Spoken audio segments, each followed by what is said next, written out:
हम इस बात को सुनिश्चित करेंगे बकरीद के लिए मुस्लिम धर्मगुरुओं के साथ और इस आयोजन के साथ जुड़े हुए जितने भी लोग होंगे उन सभी के साथ हमें संवाद बनाना होगा। आपसे दरख्वास्त है कि इस वीडियो को लाइक जरूर करें। बकरीद से पहले कुर्बानी के लिए योगी सरकार ने कौन से नए सख्त फरमान जारी किए हैं इस वीडियो में हम आपको बताएंगे और केंद्र सरकार ने कौन से दिशा निर्देश तमाम राज्यों को जारी किए हैं वो भी इस वीडियो में ही हम आपको बताएंगे। इसे आखिर तक जरूर देखिए। इस साल बकरीद इसी महीने 10 जुलाई को मनाई जाएगी इंशाल्लाह। इस दिन होने वाली कुर्बानी को लेकर उत्तर प्रदेश के मुख्यमंत्री योगी आदित्यनाथ ने बड़ा आदेश जारी किया है। उत्तर प्रदेश के सीएम योगी आदित्यनाथ ने कहा है कि बकरीद के दिन कुर्बानी सार्वजनिक स्थल पर नहीं होनी चाहिए। इसके लिए जो जगह तय की गई है या जहां पर होता आया है वहीं पर होनी चाहिए। कुर्बानी विवादित जगह पर नहीं होनी चाहिए। उत्तर प्रदेश में बकरीद मनाने को लेकर मुख्यमंत्री योगी आदित्यनाथ ने नए फरमान भी जारी किए हैं। मुख्यमंत्री ने सख्त निर्देश दिए हैं कि विवादित जगहों पर कुर्बानी नहीं दी जानी चाहिए। उन्होंने कहा कि निर्धारित जगहों पर ही कुर्बानी दी जाए। बता दें कि 10 जुलाई को बकरीद है, जिसे लेकर लोग काफी उत्साहित है और बकरों की बिक्री हो रही है। लाखों रुपए में बकरे खरीदे जा रहे हैं। मध्य प्रदेश के भोपाल में सबसे महंगा बकरा बिका है। बताया जा रहा है कि यहाँ 7 लाख रुपए में एक बकरे की बिक्री हुई है।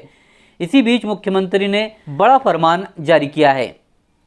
योगी आदित्यनाथ ने बुधवार 7 जुलाई 2022 को उत्तर प्रदेश की कानून व्यवस्था की समीक्षा करते हुए कहा कि बकरीद और श्रवण मास कांवड़ यात्रा समेत अन्य आने वाले त्योहारों के मद्देनजर सतर्क और सावधान रहना होगा। इसके साथ ही अधिकारियों को निर्देश दिए हैं कि शरारतपूर्ण भाषण देने वालों के खिलाफ कतई बर्दाश्त नहीं करने वाली नीति अपनाई जाए। इसके अलावा अराजकता फैलाने वालों के साथ भी कठोरता से निपटा जाए।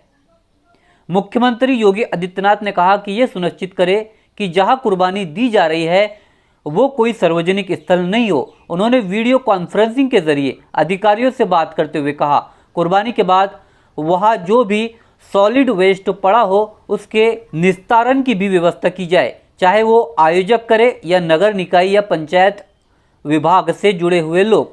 इनमें से कोई भी ये कर सकता है। ये व्यवस्था पहले से सुनिश्चित होनी चाहिए कि कुर्बानी के तत्काल बाद उस जगह की सफाई हो ताकि गंदगी न फैले। सॉलिड वेस्ट भी ऐसी जगह रखे जो बस्ती से दूर हो, नहीं तो बदबू फैलेगी और संक्रामक रोग होने का भी खतरा है। इसे पानी में भी नहीं बहाना चाहिए। बकरीद के दिन कुर्बानी जहां होगी वह सार्वजनिक स्थल नहीं होगा। जो निर्धारित स्थल और पहले से चली आ रही वहीं पर होगा। हम सुनिश्चित करें कि यह स्थान कोई सड़क, कोई चौराहा या कोई ऐसा सार्वजनिक पार्क या कोई ऐसा स्थल न हो जहां को लेकर के अनावश्यक विवाद हो। और कुर्बानी के बाद जो भी वहां पर सॉलिड वेस्ट पड़ा हो उन सबको निस्तारण करने की भी व्यवस्था की जानी चाहिए, चाहे वह आयोजक करें, चाहे वह नगर निकाय या पंचायती राज विभाग से जुड़े हुए लोग करें। इस व्यवस्था को पहले से सुनिश्चित होना चाहिए कि कुर्बानी के तत्काल बाद उसकी सफाई की व्यवस्था भी हो जाए जिससे गंदगी न होने पाए। और वह जो सॉलिड वेस्ट आप डालेंगे वह एक ऐसी जगह रखना चाहिए जहां बस्ती से दूर हो, नहीं तो बहुत तेज बदबू करेगा। उसके बाद तमाम प्रकार की बीमारियां और अन्य संक्रामक बीमारियां वहां पर होने के खतरे होते हैं। इन चीज़ों को सुनिश्चित करेंगे। उसको पानी में बहाएंगे भी नहीं, ये भी सुनिश्चित करेंगे। जल जमाव न हो कहीं भी नगरीय क्षेत्र में, चाहे वह बकरीद से जुड़े हुए आयोजन हो, कावड़ यात्रा से जुड़े हुए हो, नाग पंचमी के कार्यक्रम हो या फिर श्रावण पूर्णिमा के या सावन जो मेला लगता है अयोध्या में, कहीं भी जल जमाव न हो। इस बात को भी हमें ध्यान में रखना। मुख्यमंत्री ने कांवड़ यात्रियों के लिए भी दिशा निर्देश जारी किए हैं। उन्होंने कहा कि जो रूट उनके लिए बनाए जाएंगे कांवड़ियों को उसी रूट से जाना है। साथ ही ये भी सुनिश्चित किया जाए कि कोई भी शरारती तत्व किसी तरह की अप्रिय कोशिश करने का प्रयास न करे। उन्होंने आगे कहा कि मीट मछली मांस कांवड़ यात्रा के रूट में नहीं हो। उस रूट पर कोई ऐसा काम न किया जाए कि लोग उत्तेजित हो। इस बात का ध्यान रखें कि परंपरागत रूट के अलावा किसी और रूट से जाने की कांवड़ियों को कतई इजाजत नहीं दी जाए। इसके अलावा केंद्र सरकार ने भी बकरीद को लेकर दिशा निर्देश तमाम सरकारों को दिए हैं। तमाम राज्य सरकारों को दिशा निर्देश जारी किए गए हैं और सख्ती से इसे पालन करने का कहा गया है। ईद उल जुहा या बकरीद का दिन फ़र्ज कुर्बान का दिन होता है। आमतौर पर हम सभी जानते हैं कि बकरीद के दिन बकरों की कुर्बानी दी जाती है। मुस्लिम समाज में बकरे को पाला जाता है, उसे बकरीद के दिन अल्लाह के लिए कुर्बान कर दिया जाता है, जिसे फ़र्ज कुर्बान कहा जाता है। लोग अपनी हैसियत के हिसाब से बकरे को खरीदते हैं और उसकी कुर्बानी करते हैं। इस साल भी बकरीद को लेकर बाजार गुलजार है। आपको बता दें कि भोपाल में एक बकरा 7 लाख रुपए तक बिका है। कोटा पराजिती के इस बकरे का नाम टाइटन है। इस बकरे का रख रखाव करने वाले सैयद शाहेब अली ने दावा किया है कि यह देश का सबसे महंगा बकरा है, जो घी, मक्खन और जड़ी बूटियां खाकर तैयार हुआ है। हजरत इब्राहिम अलैहिस्सलाम अल्लाह के हुक्म पर अपने बेटे की कुर्बानी देने के लिए तैयार हो गए थे। हजरत इब्राहिम अलैहिस्सलाम को लगा कि उन्हें सबसे प्रिय तो उनका बेटा है, इसलिए उन्होंने अपने बेटे की ही कुर्बानी देना स्वीकार कर लिया था। अल्लाह ताला को उनकी ये अदा इतनी पसंद आई कि ता क़यामत तक उन्होंने इस रिवाज को कायम रखा और तमाम बहैसियत लोगों पर कुर्बानी को फ़र्ज कर दिया। इसीलिए तमाम दुनिया के मुसलमान कुर्बानी करते हैं और हज़रत इब्राहिम अलैहिस्सलाम की सुन्नत को ताज़ा करते हैं। इसमें 9 या 10 को जो भी मुस्लिम धर्मगुरु घोषित करेंगे, उस दिन उनकी बकरीद का कार्यक्रम संपन्न होगा पूरे प्रदेश के अंदर। और 14 जुलाई से लेकर के लगभग श्रावण पूर्णिमा तक, यह पड़ेगा 12 अगस्त को रक्षाबंधन का पर्व भी पड़ेगा। प्रत्येक सोमवार के साथ साथ जिस दिन महाशिवरात्रि का आयोजन होगा, उस दिन सभी देवालयों में भी भीड़ भाड़ होगी। 31 जुलाई से लेकर 12 अगस्त तक अयोध्या का सावन मेला भी है। 2 अगस्त को नाग पंचमी का भी पर्व पड़ेगा और 31 जुलाई से 9 अगस्त के बीच में मुहर्रम भी है। देखिए, सभी आयोजन एक दूसरे के साथ जुड़े हुए हैं। मुहर्रम के दौरान तृतीय सोमवार 1 अगस्त को पड़ेगा, चतुर्थ सोमवार 8 अगस्त को पड़ेगा। रक्षाबंधन का आयोजन भी इस दौरान है और श्रावण पूर्णिमा 12 अगस्त को पड़ेगी। ये नागपंचमी, रक्षाबंधन और जो 2 सोमवार भी इस दौरान पड़ेंगे। इस दिशा से इसकी कार्य योजना बनाने के लिए जो हम लोगों ने धर्मगुरुओं के साथ संवाद बनाने की कार्रवाई को विभिन्न अवसरों पर अपनाया है, उसको हम पहले से ही तैयारी कर लें और बहुत सारे जनपदों ने इस पर अपना कार्य प्रारंभ भी किया है। और मुझे लगता है कि हमें इसको एक निरंतरता देनी चाहिए। संवाद बनाने में कोई भी किसी भी प्रकार की कोई समस्या नहीं होनी चाहिए। ये निचले स्तर पर कहीं पर थाना स्तर पर पीस कमेटी की मीटिंगों के माध्यम से और थानाध्यक्षों के और अन्य जो हमारे इंस्पेक्टर, सब इंस्पेक्टर हैं, इनके माध्यम से भी कुछ धर्मगुरुओं के साथ, पुजारियों के साथ या अन्य जो मौलवी हैं, उन सब के साथ हम लोगों को संवाद बनाने में कोई भी संकोच नहीं होना चाहिए। समाज के जो मानिंद हैं, अलग अलग तबके के, उन लोगों के साथ भी संवाद बनाने में हमें किसी भी प्रकार का कोई संकोच नहीं होना चाहिए। दूसरा, उससे ऊपर भी जो हमारा सर्किल है या ज्वाइंट मजिस्ट्रेट हैं, उनके माध्यम से भी, या जो उप जिलाधिकारीगण हैं, ये लोग भी संवाद बनाएं, अच्छा होगा। अलग अलग धर्मगुरुओं के साथ, समाज के मानिंदों के साथ में, जिनकी समाज में अपनी एक पकड़ होती है, जनप्रतिनिधियों के साथ संवाद बनाना, उनकी गतिविधियों पर भी निगाह रखना, नज़र रखना।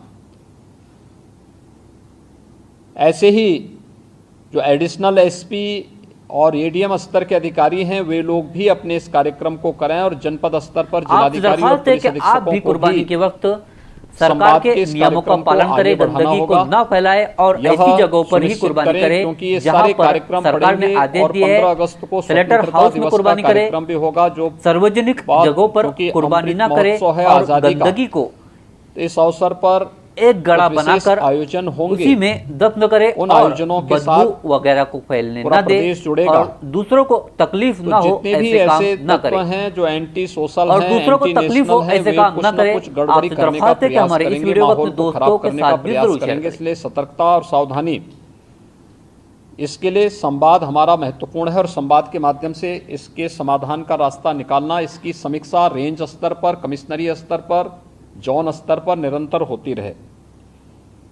पर्व और त्योहार कोई भी हो, शासन की जिम्मेदारी बनती है वहां पर सुविधा देना और सुरक्षा का बेहतर माहौल देना।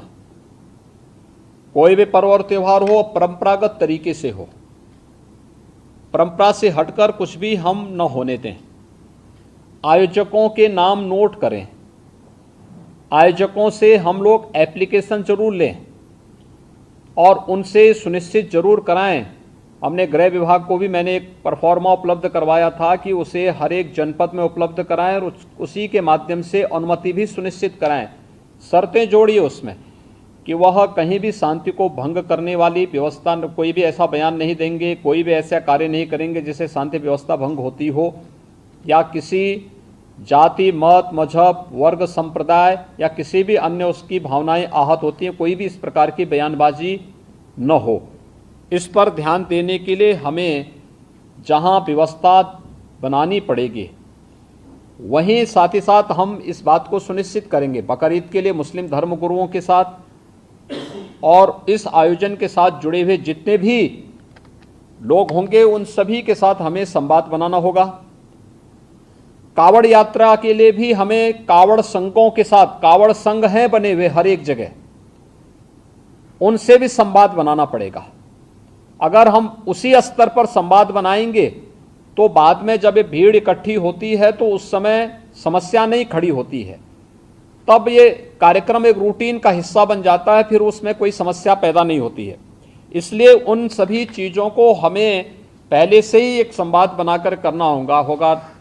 मुहर्रम के अवसर पर भी मुहर्रम से जुड़े हुए जो अलग अलग ताज़िया लेकर के जाते हैं उनके साथ पहले से संवाद होना चाहिए।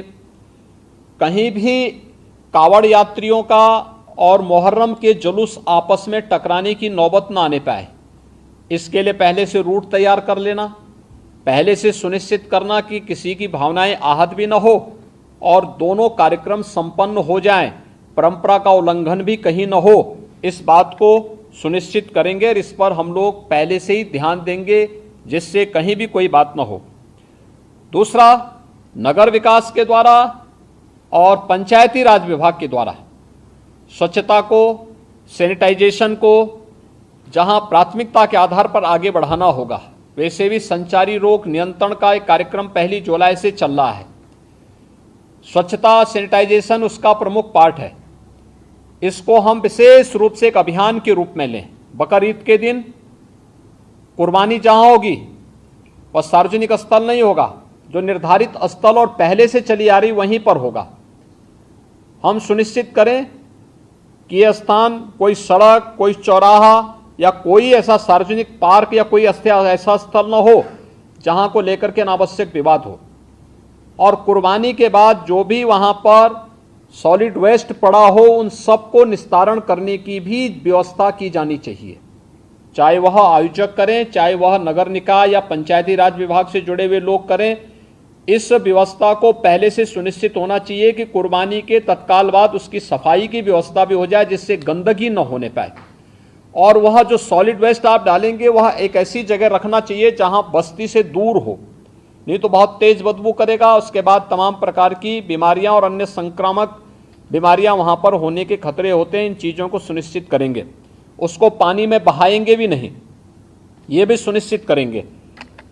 जल जमाव न हो कहीं भी नगरीय क्षेत्र में, चाहे वह बकरीद से जुड़े हुए आयोजन हो, कावड़ यात्रा से जुड़े हुए हों, नाग पंचमी के कार्यक्रम हो या फिर श्रावण पूर्णिमा के या सावन जो मेला लगता है अयोध्या में, कहीं भी जल जमाव न हो, इस बात को भी हमें ध्यान में रखना होगा। शुद्ध पेयजल की आपूर्ति के लिए भी विशेष व्यवस्था देखनी पड़ेगी। हम लोग लगातार देख रहे हैं, लगातार न्यूज़पेपर में, अन्य जगहों पर हम लोग इस बात को देखते हैं कि शुद्ध पेयजल की आपूर्ति नहीं हो रही है। हो सकता है बरसात के कारण कहीं कोई समस्या आ रही हो, वहां पर हम लोगों में एक अवेयरनेस तो पैदा कर ही सकते हैं कि अगर पानी इस प्रकार का है तो वह पानी को गर्म करके छानने के बाद तब उसका सेवन करें। हम उनको उनके भरोसे न छोड़ें। बच्चे बीमार हो सकते हैं, कोई अन्य समस्या खड़ी हो सकती है, उस पर हम ध्यान दें। स्ट्रीट लाइट की व्यवस्था, बरसात के समय में वैसे भी इसके बारे में हमें अलर्ट रहना पड़ेगा। नगर निकायों को भी जहां जहां ये आयोजन हो और कावड़ यात्रा से जुड़े हुए जितने भी रूट हो, वहां पर भी स्ट्रीट लाइट की व्यवस्था ठीक हो। सुरक्षा के प्रति अत्यंत सतर्क रहना पड़ेगा, पेट्रोलिंग बढ़ाना पड़ेगा, सोशल मीडिया पे नजर रखनी पड़ेगी। और कोई भी व्यक्ति भड़काऊ बयान देता है या कोई भी ऐसी बयानबाजी करता है जो सुरक्षा के लिए या किसी समुदाय की भावनाओं को आहत करके उसे भड़काने की कार्रवाई कर रहा है, तो हमें कार्रवाई करने से हिचकना नहीं चाहिए और बहुत सख्त कार्रवाई उन स्थितियों में हमें करनी चाहिए। दूसरा, विद्युत विभाग से जुड़ा हुआ है, जिसमें विद्युत की आपूर्ति अनवरत बने। जर्जर पोल और तार को पहले से हम रिप्लेस कर लें, उसका मरम्मत आदि का काम कर लें, जो भी हमें करना हो उसको हम कर लें। सड़कों की मरम्मत सुनिश्चित कर लें, ये ग्रामीण हो, शहरी क्षेत्र की सड़कें हो, जिन सभी संबंधित विभागों से हो, जिलाधिकारी और मंडलायुक्तगण इन सब की समीक्षा जनपद स्तर पर सुनिश्चित कर लें कि कहीं भी, और जवाबदेही के साथ करवाएं, जल जमाव न हो, गंदगी न हो, सड़कों में गड्ढे न हो, इन बातों को हम सुनिश्चित करें। मीट मछली कावड़ यात्रा की रूट पर न हो, अच्छा होगा। अनावश्यक उसके कारण उत्तेजना पैदा हो सकती है, या उस रूट पर कोई ऐसा कार्य न होने पाए, क्योंकि कभी कभी लोग शरारतन कर देते हैं कि उस रूट पर ही किसी प्रतिबंधित पशु को मार करके फेंक देते हैं, जिससे वे लोग उत्तेजित हो सकें, क्योंकि जो शरारती तत्व हैं वो हर प्रकार का संभव प्रयास करेंगे। हमें उसके प्रति सतर्कता बरतनी चाहिए। ऐसे ही वह जो कार्यक्रम जो भी हो, परंपरागत तरीके से हो, कुर्बानी प्रतिबंधित स्थलों पर न हो, या कावड़ यात्रा भी परंपरागत रूट से ही जाए, परंपरागत रूट से हटकर जाने की परमिशन हम कतई न दें। और पहले से हम उन सब के साथ संवाद बना लें कि जबरदस्ती जो रूट नहीं है उस रूट पर जाने का कोई भी प्रयास न करें। इन बातों को हम सुनिश्चित करेंगे हर जनपद में, और जहां पर इन सभी कार्यक्रमों के लिए हो विशेष कंट्रोल रूम की स्थापना करके निश्चित उसकी वहां पर नियमित समीक्षा भी की जानी चाहिए।